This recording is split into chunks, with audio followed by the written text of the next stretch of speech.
There's a crisis in the White House. What's the crisis? And the president's top advisors have been called together. Oh, jeez. The sexual misconduct occurred inside the Oval Office. With the election only days away, how much will this scandal affect the outcome? The president spent the weekend pressing the flash. He wasn't campaigning, he was dating, actually. Now, Washington's top spin doctor We can distract the press for 11 days till the election. I think we got a chance. has an idea, We can't afford a war. We're gonna have the appearance of a war. but he can't pull it off without The soul of Detroit. You asked it around, you the finger out of my face. It's gone. What are you doing? What are you doing? Come on. That is not paid for by them. That is paid for by the people of Detroit. You might be qualified, ML. I'm not qualified for this job. Let me tell you something. You want to go right now? Okay? You want to go right now? Hey kids, it's your old pal, ML Eldrick, back with Mark Fellhauer in the basement. And we just met with a very special guest. I wouldn't say that he is the top spin doctor in the White House anymore. And I don't know if it's fair to call Rahm Emanuel a spin doctor. He's been an ambassador, he's been a mayor, he's been a congressman. But if he ain't a spin doctor, he's at least got his physician's assistant's license in spinning. But he had some fascinating things to say while he's in Detroit. Not running for president, maybe. But anyways, yeah. Mark, what do you think? You think he's... Oh, I absolutely think he is. Yeah, well, I mean, why else would you roll out certain policies? Yeah, and rather than tell you He's what, testing the waters. He's not going to, depends how this goes. well, everybody goes up to the starting line. Not everybody runs once the gun is fired. But he is a triathlete, so he does know a little bit about running. And rather than tell you what he said when we asked him if he was running for president, we'll let you listen for yourself. Rahm Emanuel is in Detroit. And I'm not exactly sure why. He's got something he wants to talk about. A lot of people think that he's running for president. If so, this is probably not the number one plank in his platform. But when we have the big newsmakers here, we love to make time for them. Rahm, thanks for coming in. Oh, thanks for having me. Now, do we call you congressman, ambassador, your honor? Yeah, my wife usually starts with crap head and works her way down. Yeah, are we married to sisters? Yeah.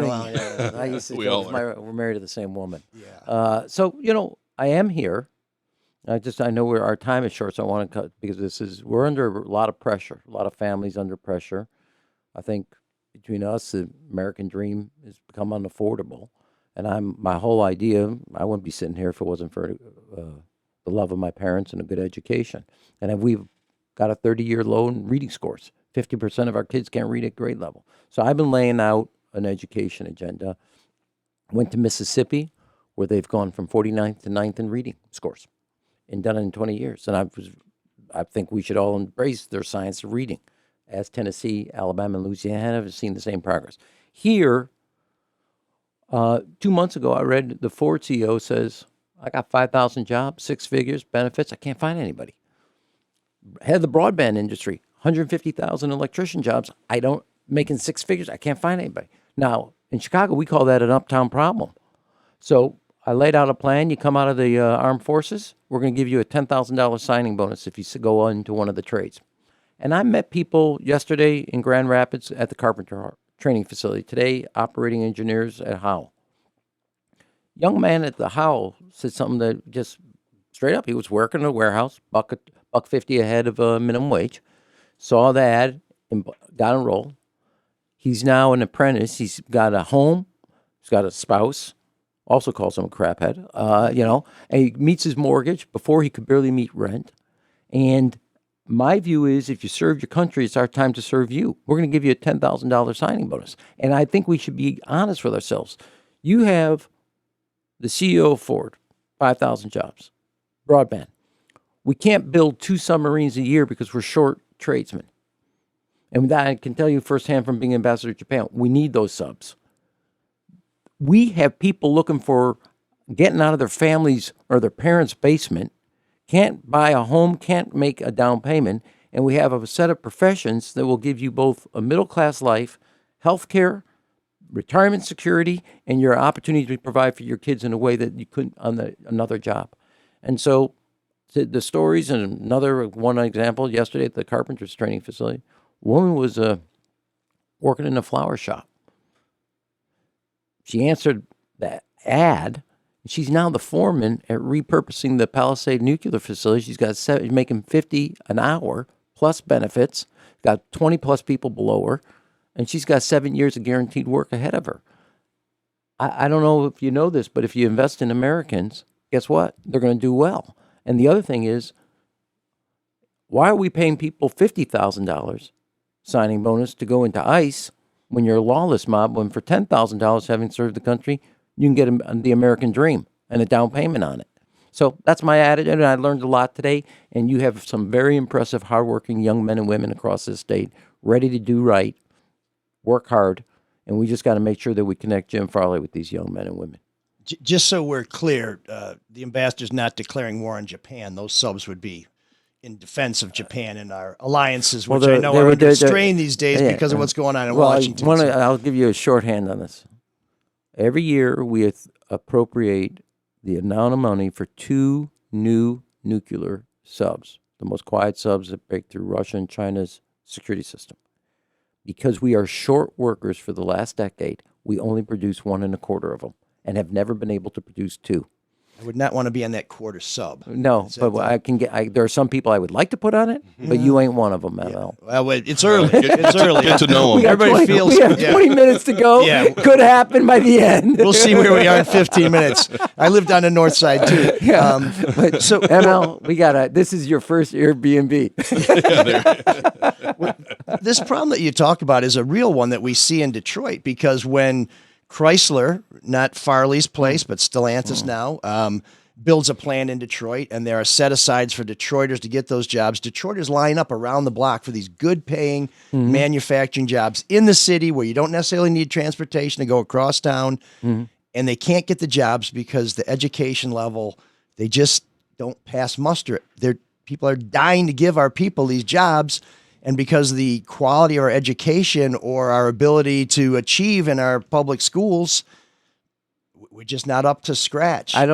Listen, you have kids today in college where the first semester is dedicated to remedial math and reading. So we got to be, and we just got a nation's report card. We are at a 30-year low on reading and math scores. 50% of our kids are not doing reading and math at grade level. Now, we spent 4 years arguing about a kid's pronoun. When we realized we lost focus, the other 34 kids in class don't know what a pronoun is. Right. Okay, so let's do the job of being an adult, the responsible child thing, and invest in these kids' education, set high standards, give them the support to do it. And if you do that, then I'll give you one example out of Chicago, what we did. If you set those high standards and the support, kids will do it. And here's an example. Only city to do this. It was called Learn, Plan, Succeed. To get your high school diploma, you had to show us a letter of acceptance from a college, a community college, a branch of the armed forces, or a vocational school.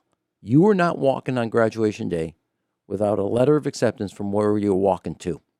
And 98% of the kids in Chicago public school systems, which has a hard demographic, met that requirement. So if you set the standards, support, you're going to see kids actually meet the bar, not fall below. And so some will, but that you can do this. And I'm going to be honest. We got a challenge in China. It's 3 times our size. We don't have a person to waste, a community to overlook. But we have got to start getting serious about academic standards and the support to achieve it. Otherwise, we're failing our kids and letting them fall through the cracks because we haven't done the responsible thing. Says, I'm sorry, this doesn't cut it anymore. Well, if you know much about the apprenticeship programs in the Metro Detroit area, and I'm a union guy and know a lot of those folks, they will start you with pay and benefits. Yes. You will get a good wage to learn a trade that it's too late for me, and I'm not particularly handy, but when I look at AI, I don't see an algorithm fixing my plumbing AI or will not be an rewiring my electrician. house or No. putting the solar panels on my roof or keeping my 85 Riviera on the road. That's going to take someone who can bust a knuckle. But here's also another thing. When the Ford CEO Farley says this, did you hear anybody out of Washington say anything? It's crickets. I think they said that we want Greenland. Yeah, okay. And this is, yeah, and I'm for being able to make sure people can afford groceries. But here's the other thing. There are, and just Professor Google, you don't need a Brookings Institute or Harvard. There are 43 job training programs on the books that you're paying for as a taxpayer.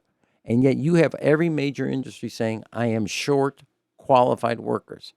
Somebody needs to take a good scrub into this and say, okay, this is not working. Doing more of the same is not going to get you a better result. And you have to be honest.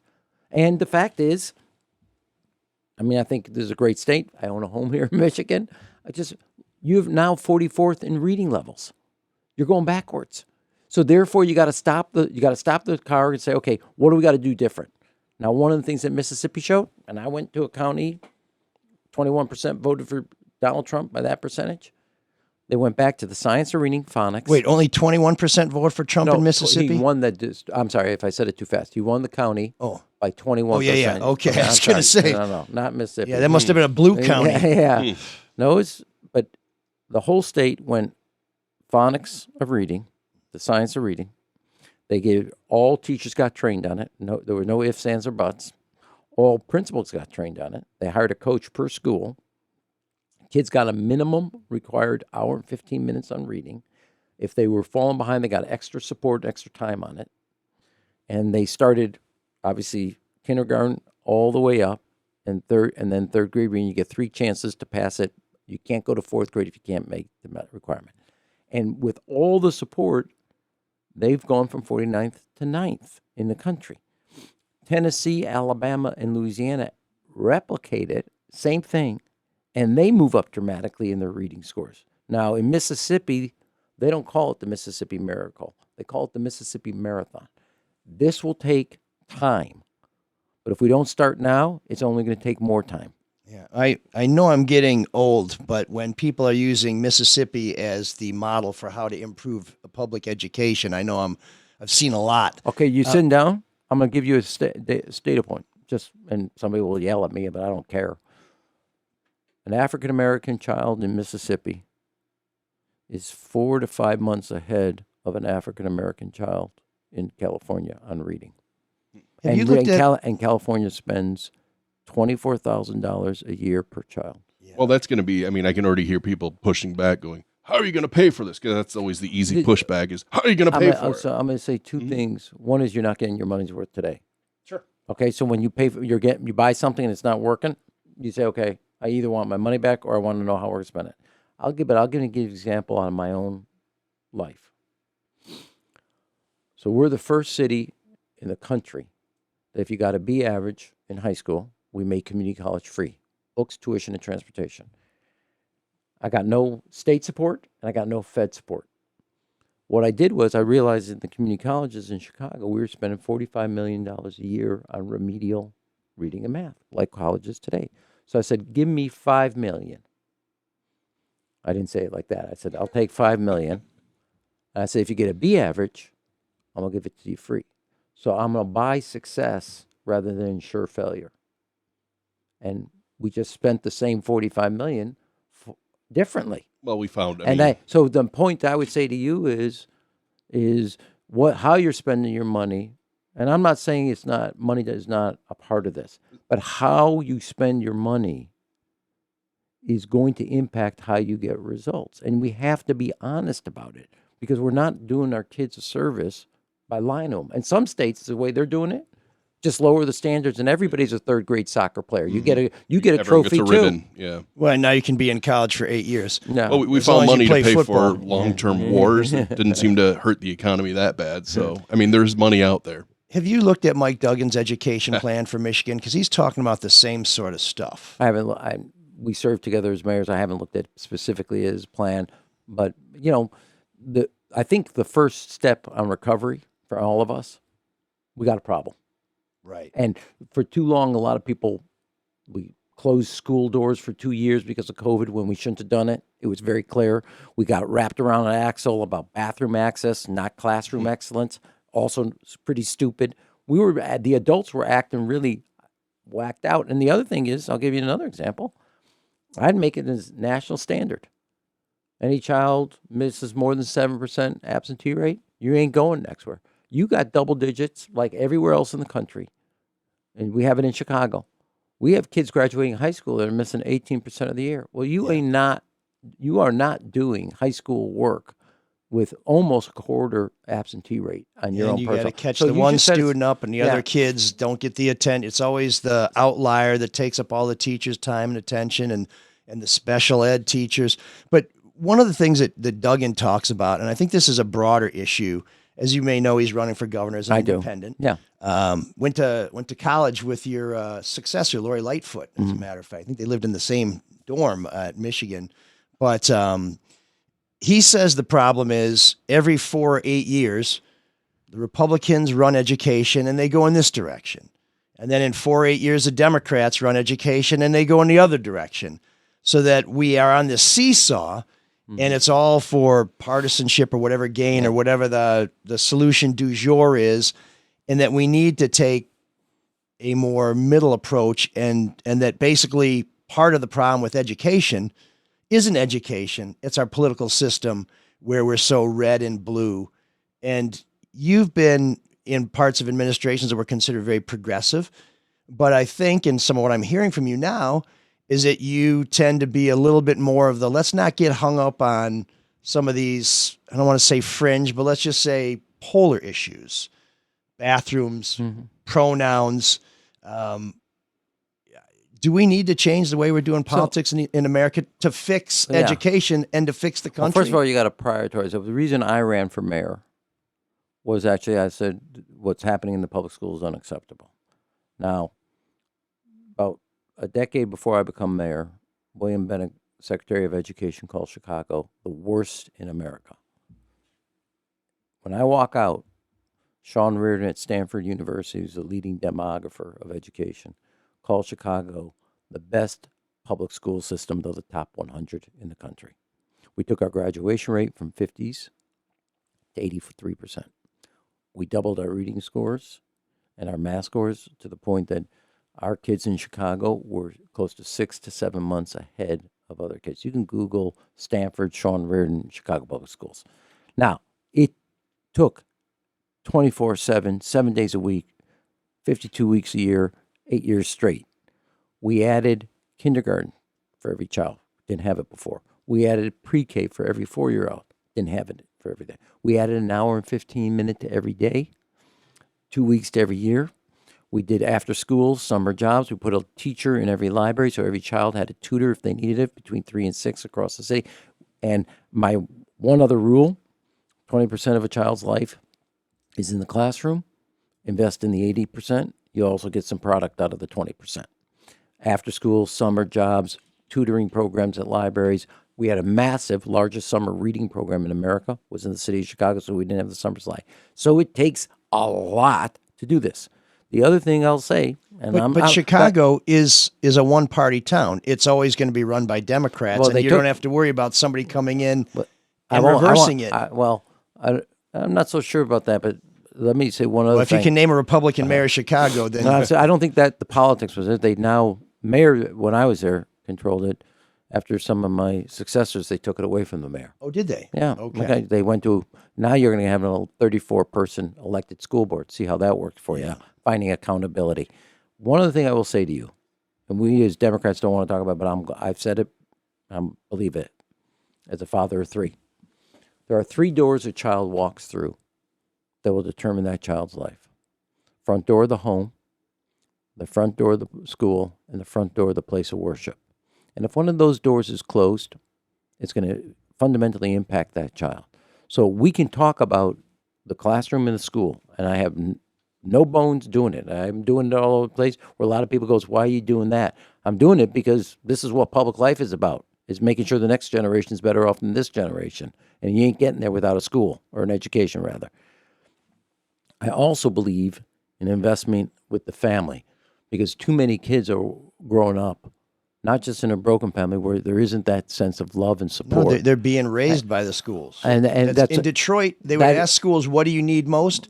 They'd say a washing machine. Yeah, okay. Because the kids are coming to school, they're not being taken care of. And also, mom's working too hard, or but there's a whole, and the place of worship. And we've got to be clear that there's, if you want, and I say this, 2 Two of my kids are in the armed forces after college. One, they all went not just to good schools, but they grew up in a home of love, grew up with expectations, grew up with support on and the priority of education. Schools is where you get an education. Home is where you understand the importance of an education. And not every child is getting that. So we're going to have to make some changes, but we have to be upfront. And sometimes people don't want to hear it. What happens at the home is important to what happens in the classroom. Mm-hmm. And what happens in that place of worship understands and appreciates what also can happen in that classroom. And all doors should be open. And if you choose to close one of them, it will impact the trajectory of that child. Well, there's no question about that. And that first door, the home, is the big challenge. In Detroit, we have a lot of broken all homes. over the country, though. And I want to go off of that, too, because as a parent of a 12 and an 8-year-old, there's something out there that freaks me out and scares me. And I've seen you propose this. And other countries around the world have passed this. And it's limiting social media for under, say, 13 or 14. I believe you said 16. I did the Australian model. 16 and under, you cannot get Facebook, TikTok, Instagram. No. Could you get that passed? Because big tech has so much power and so much money, and this administration is letting them do whatever they want. Well, it doesn't mean that's what. So I don't mean to. I'm I'm an advocate about this. So, one, Australia starts it today. Spain, France, Germany. I think Norway, Great Britain is now talking about it. So they're all on the cusp. It's just going to start like a rolling thunder. It will happen. And I believe, as I said this, I go all over the country. I've yet to meet the parent. One day I will. But today, sitting in front of you, I've never met a parent that says, you know what my kid's missing? More screen time. Yeah. Okay? And and here's the thing. Well, now the working parent who can't entertain the kid may say, give him a phone and leave me alone. Let me get some rest. But here's the thing. That doesn't mean it's the best thing. I took teen smoking in Chicago from the 30s down to single digits, almost to elimination. It took, again, a lot of the different things. But social media is as seductive and addictive as what a tobacco product was. And parents could not fight it on their own because there are other forces influencing a child's choice. In the equilibrium between the adult and the algorithm's winning when it comes to raising an adolescent. So my view, we're going to equal this out. We're going to give the adults in this child's life a helping hand. They can't, no parent, and Amy and I have a lot of agency. We have a lot of capacity. You and your wife have a lot of capacity. No parent can face off against Instagram on their own. No parent over down the block can handle TikTok by themselves because that door is slammed in your face when you're talking to them. Okay, so here it is. We're going to level set this, and we're going to give the adults in the world a helping hand. Now, some parents can do it. Great, and I want to compliment you. But a lot of other parents can't, and it's too hard. And so we're going to level set this, and you're going to see, and we've seen it when we banned telephones in classrooms. Attentions have happened, social networks and friendships have happened, more books are out of the library, and that was just, we're in the early stages of this, I wouldn't say experiment, but this policy, and instantaneously you're seeing changes. 16 and younger, no Instagram, no TikTok, no Facebook, none of it, because you don't have the moral foundation to handle what's being thrown at you. It seems so common sense. I know you got to go in a minute, but I got to get you to talk about this. And we're not going to ask if you're running for president because, I'm not going to answer it. Or when. And that's when you're ready to say, you'll say. But, and we try and avoid politics in this show as much as we can. Why? But this, well, because we try and be a place that people come together. Can I tell you a funny story? Sure. So my son's in the Navy. But I'm going to have to get my 45 seconds back, as I told Jim Jordan repeatedly last week. My son's in the Navy. He gets his first assignment overseas. And they said, well, the mess eating together. We don't talk politics. We don't talk religion. And a bubble goes above his head, and he goes, what do you talk about? Because that's all we talked about. Well, how about the midshipmen? Army Navy game's over. You got last question. Go. Yeah, but this issue with Duggan, who's a very skilled politician, been a partisan his whole life, says the only way forward for our state, and I think he would extrapolate for our country, is to get out of this red versus blue. Mm-hmm. We've seen the gerrymander. We know how divided the country is. Do you share that opinion? And if you don't, what do you think we can do to actually meet somewhere in the middle where we can agree on social media bans, where we can agree on no phones in the classroom? Because there are some issues that bring us together, but we seem to be so riven by this whole, are you wearing this color or that color? All right, so 3 things, and it's all in all of us. First of all, And you got 10 seconds. Okay, 1, we all got to work on empathy. All of us. Nobody gets a pass on it. It's a human thing. You just got to work on it. You got to hear, you got to listen, you got to work on empathy. 2, I joke about this, but it's actually relevant. So when I leave mayor, I do a bike trip around Lake Michigan, 13 days, 984 miles. And my joke at the end was the worse the cell phone service was, nicer people were. There's a correlation between the two. 3rd, when Oklahoma City is bombed, Bill Clinton goes there 2 days later, gives a beautiful service, and he says, as many tomorrows as it takes, we're going to be walking with you till you're back on your feet. I went back and Googled this. I'm not saying this is perfect, but nobody mentioned when he went there that he went to a red state, red city for a fellow American. When George Bush, after 9/11, goes to New York City, remember, he only wins by 500 votes. Nobody said, oh, he's going to a blue city that vote. People thought he won by 5 votes. Okay, but whatever, okay. That's a Supreme Court Yeah, issue. yeah. My point is, we have allowed a arbitrary coloring in our mind's eye. We all have to work at breaking it down. Now, I'll say this anecdote on this bike trip about, I helped President Clinton pass. I was the point on the assault weapon in the Brady bill. So I'm going to place all the way up Michigan, north of Traverse City, a couple 100 miles. And I'm going to place after the end of riding 70 miles that day, and this guy's wearing a NRA hat. And you can know that WGN in Chicago puts this smug everywhere all day long. And he's looking at me, and he starts to walk over, and my stomach just tightens up, and I'm like, oh, God. Is he packing? Yeah, and I go, he goes, pulls up a chair, he goes, can I pull up a chair? I said, do whatever you want, I'm okay. He says, I want to buy your beer. I said, fine. And I said, let me guess what's on your mind. He goes, yeah. And we talked for 45 minutes. Now, I said, I can't get, and I didn't convince him of the rights of why I think an assault weapon ban is important, given what I was dealing with as the mayor of Chicago. And he didn't convince me why he should buy an AR-15, and he likes to hunt. But we heard each other. We shared a beer together. He paid. He said, it's on me. And we had a good conversation. I'm not saying I made a difference in his life. I clearly remembered it. But we actually all have to work on listening to each other. And there are things that we can find not only common ground, but our commonality. And one of the things I think would solve this, besides empathy and listening, universal mandatory national service. Every kid, last 6 months of high school, you're going to go out into the neighborhood, you're going to tutor, you're going to clean up a river, you're going to do this, you're going to work with kids across the city that you're not from, different schools, different vowels at the end of your name. We're going to reestablish this thing called citizenship. Rich and poor in the same barracks. Yeah, Yes. you'll get no argument from us on Okay. that. I mean, that's Because my generation, we're lost, we failed, we suck. Yeah. Okay? Yours, we're all of the same thing. We got to hit the reset button, the next generation. And I saw this at my own son's graduation from officer. You'd have been so proud of people. I mean, he went to UCLA. There was somebody from Texas Methodist and religious schools, and one other person from, I think it was MIT. Just the cross-section of America. But they had a foundation for that cross-section to be singular, not multi.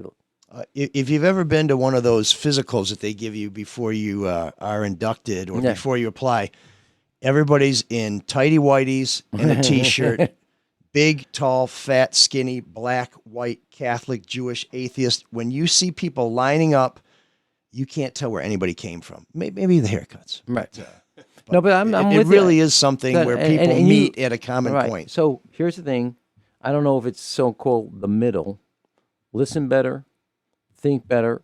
We have to acknowledge that both parties have something to offer. We also have to acknowledge what we're doing ain't working anymore. And so we're going to have to hit the reset. So does the person at the top have to set that tone, or Sure, can we sure. do it from the bottom up? Well, Can as we I like rise to say up? about the top man at the top right now, As Teddy Roosevelt told us, the office comes with a bully pulpit. Unfortunately, he's 100% bully, zero pulpit. Yeah. So much for my empathy. Yeah, well, what can we say? Hey, Rahm Emanuel, thanks for coming. We hope to have you back on, and please invite us to the inauguration. Thanks, ML. Thank you. Are you completely confident that your retirement assets are prepared to take care of you when you decide to stop working, like Philip Rivers?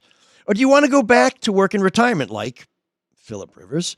If you have anything less than complete confidence in your retirement planning, I have a no-pressure ask. Call or text Luke Nowacki at 248-663-4748. That's 248-663-4748 for a second opinion. Working harder to make you money than Blake Lively begging for producer credit. And if you call Luke, I'll tell you this much. He'll make it all about you, sweetheart. Securities and investment advisory services offered through Mosaic Wealth. Inc. member FINRA-SIPC. Mosaic Wealth. Inc. is separately owned, and other entities and or marketing names, products, or services referenced here are independent. Mosaic Wealth. Inc. Oh man, the geeks have inherited the earth. Did I do that? What a dork. Does him wanting to play with us again mean that he's turning into a geek, or we're turning into cool guys? I don't know if I'm this week's geek, because every time I do what I'm about to do, I want to bring people together. I want us to see the absurdity. Well, it's not even running for city council again. I'm not sure. Although, Abraham Lincoln didn't do that well in politics until he was elected president. So maybe I should aim higher. There you go. Yeah. It's been you and Abe. He's in the pod. Yes, we both have that amazing beard, as Sean will mention. My facial hair is one of the things that sets me apart from ordinary men. But I always feel like I'm pointing out the absurdity on both sides, which should bring us together. But in reality, maybe I'm just alienating everybody. But I'm gonna try anyway. The Georgia ballot inquiry, where the FBI seized some ballots in Fulton County, the affidavit that was used to get the search warrants was based on information from an election denier who provided quote unquote evidence that was debunked, which makes the entire thing absurd. Now, if you're thinking, oh, here he goes. The reason I mention this is because remember the Steele dossier that was used to try and get search warrants against Republicans? People on the right still go crazy about the Steele dossier. In fact, I think I heard people in Congress talking about that last week when they were grilling Pam Bondi. Well, here's the same thing happening on the right. So if you thought the Steele dossier was absolutely absurd and obscene, but you don't see a problem with what's going on with this affidavit to get the Georgia search warrants, my friend, you are blind. You are only looking at the world from your political perspective. And I'm not saying it's the right perspective or the wrong perspective. What I'm saying, once again, is the left and the right, when you look at them objectively, they kind of look a lot alike the way they do business. So if you don't see that, you are my Geek of the Week.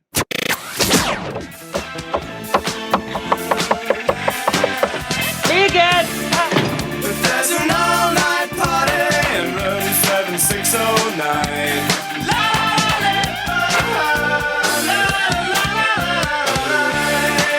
And you can dance together all night if you've got the time.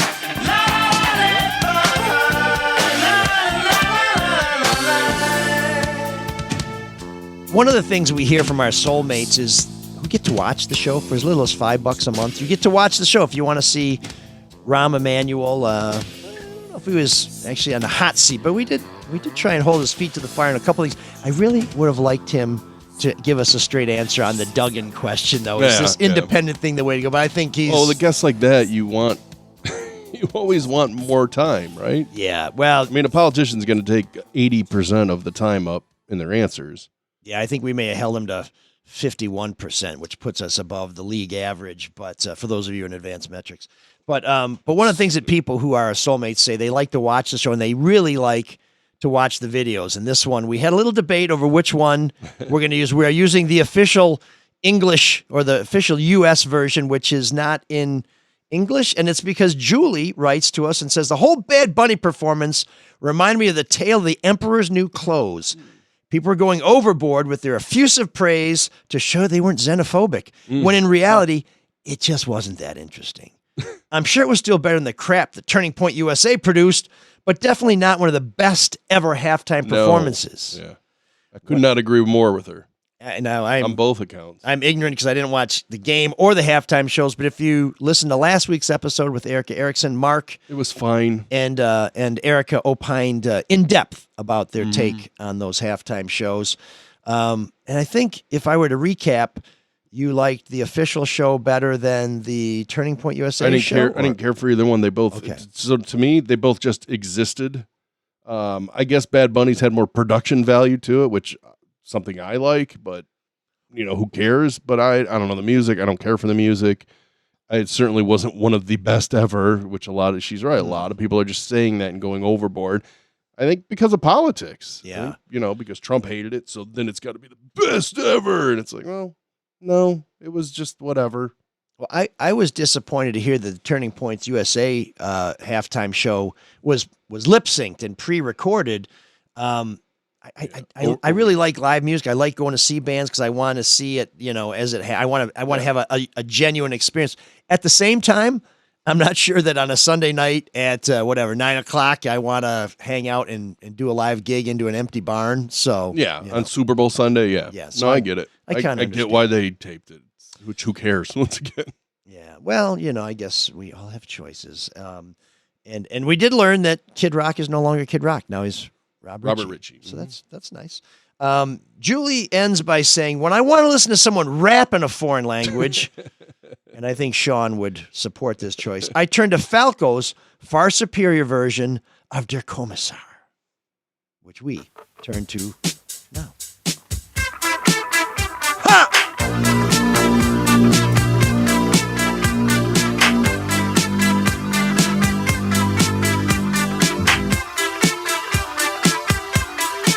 Check it out, Joe.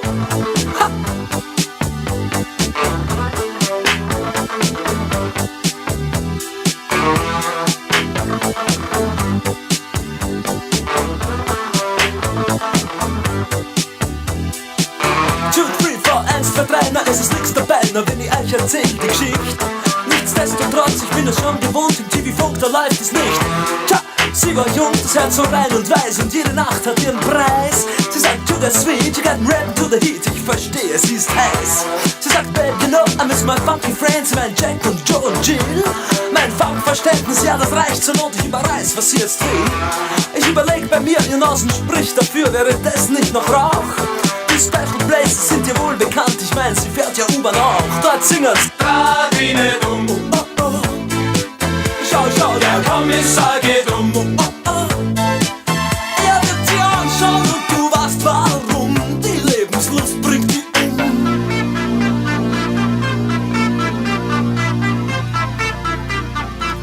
Alles klar, Herr Kommissar.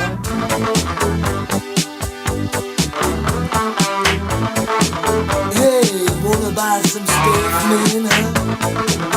Did you ever rap that thing, Jack? So rap it to the beat. Wir treffen Jill und Joe und dessen Bruder Hip und auch den Rest der coolen Gang. Sie rappen hin, sie rappen her, dazwischen kratzen's ab die Wand. Dieser Fall ist klar, lieber Herr Kommissar, auch wenn Sie anderer Meinung sind. Den Schnee, auf dem wir alle talwärts fahren, kennt heute jedes Kind. Jetzt das Kinderlied. Radine dumm, oh oh oh. Schau, schau, der Kommissar geht um, oh, oh, oh. Er hat die Kraft und wir sind gerne und dumm. Und dieser Frust macht uns stumm. Radine dumm, oh, oh, oh. Schau, schau, der Kommissar geht um, oh, oh, oh. Wenn er dir anspricht und du weißt warum, sag ihm, dein Leben bringt die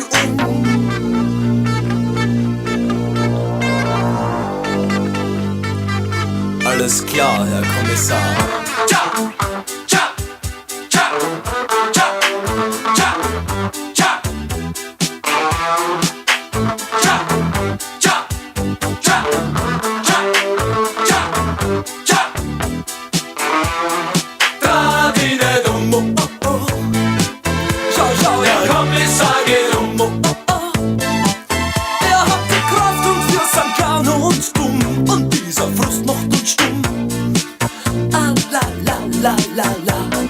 Radine dumm, oh, oh, oh. Schau, schau, der Kommissar geht um, oh, oh, oh.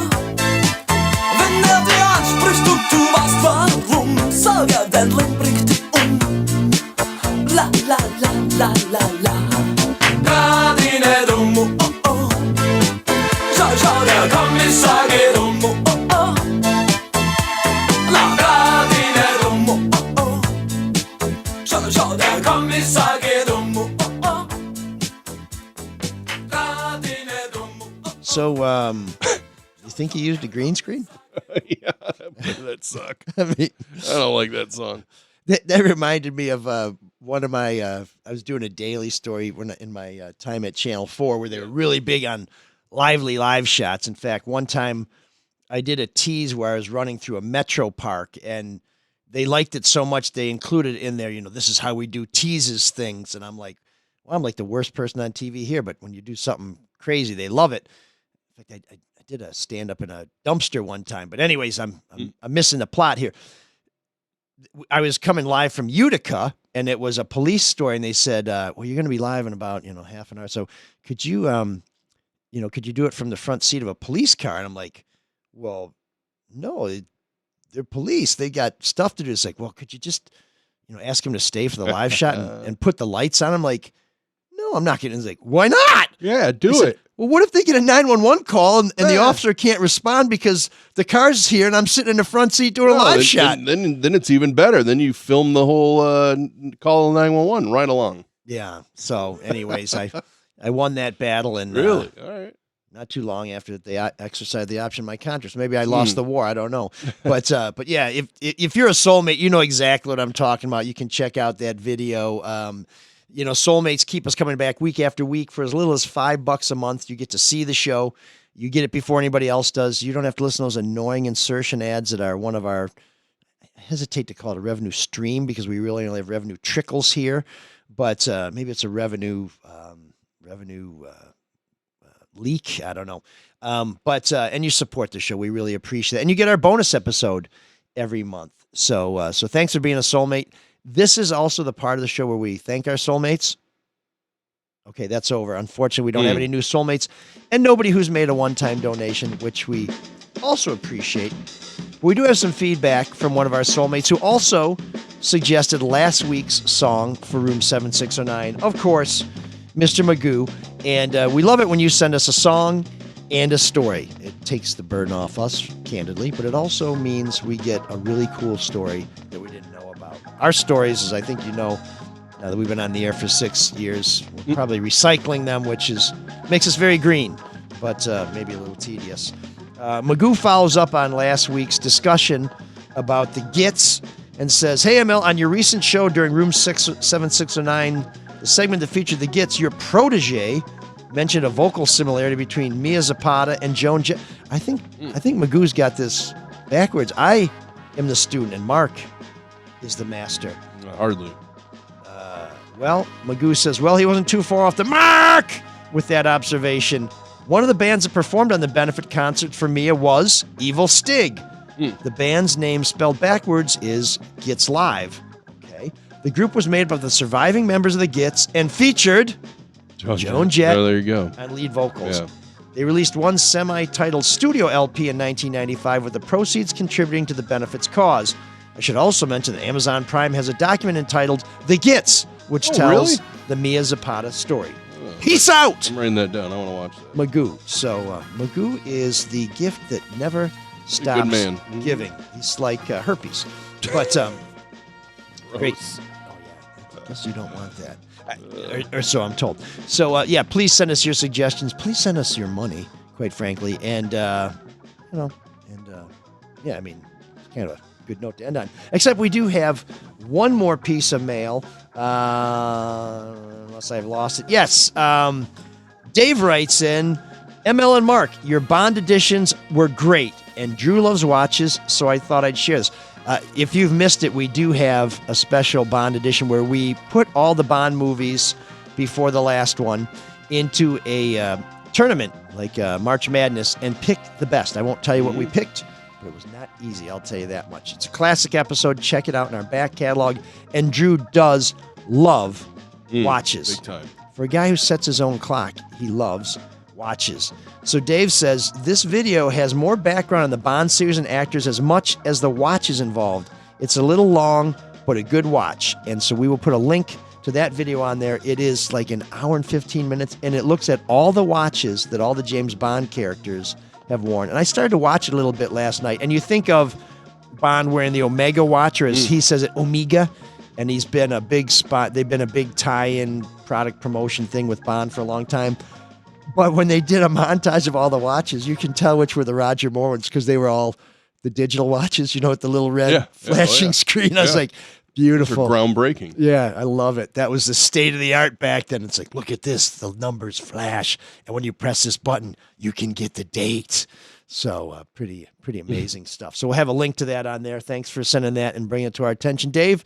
And we will be back next week with a special guest, maybe with one of our co-hosts. You'll have to tune in to find out. But again, as we said to Rahm, I think we said this during the show, we try not to get too political with this show. We try and walk right down the middle, and we try and ask the questions we think you would ask if you had a big newsmaker here. But, Rahm, definitely a Democrat, big part of the Obama administration, big part of the Clinton administration. Very moderate Democrat, though. Yes. I mean, if you look at some of the policies under Clinton, he was all about deporting illegals. He might have to get over the NAFTA angle because I think he pushed NAFTA pretty hard. And he tried to pull Obama back on Obamacare. He wanted to try a more phased-in approach. Yes, that's right. And since said, thank God he didn't listen to me. He admits he was wrong on that. But he was also, well, you heard him, tough on crime. I mean, the assault weapons ban.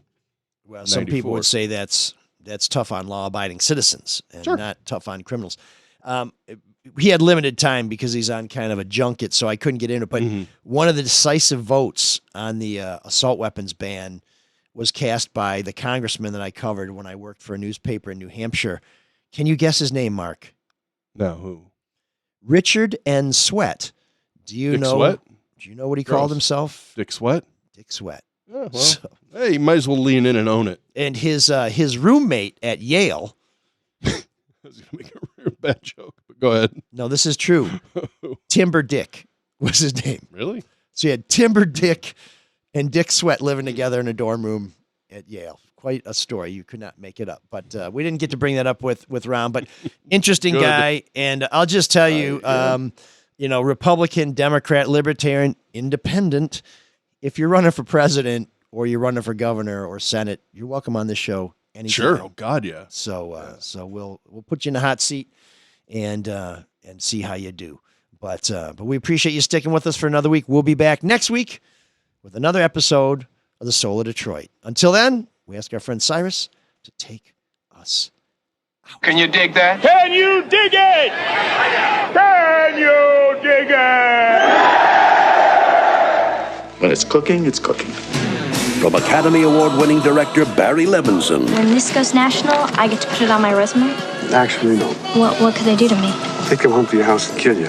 Academy Award winner Marc Fellhauer. This is politics at its finest. Academy Award winner ML Elric. How would you like an ambassadorship? That's my payoff. Hell, I just do it for a story to tell. Oh, no, you couldn't tell anybody. Listen, I'm just kidding. No, I mean, you couldn't tell No, it's just it's a podcast. And that's what it is. When the fit hits the shan, somebody's going to have to stay after school. The Soul of Detroit.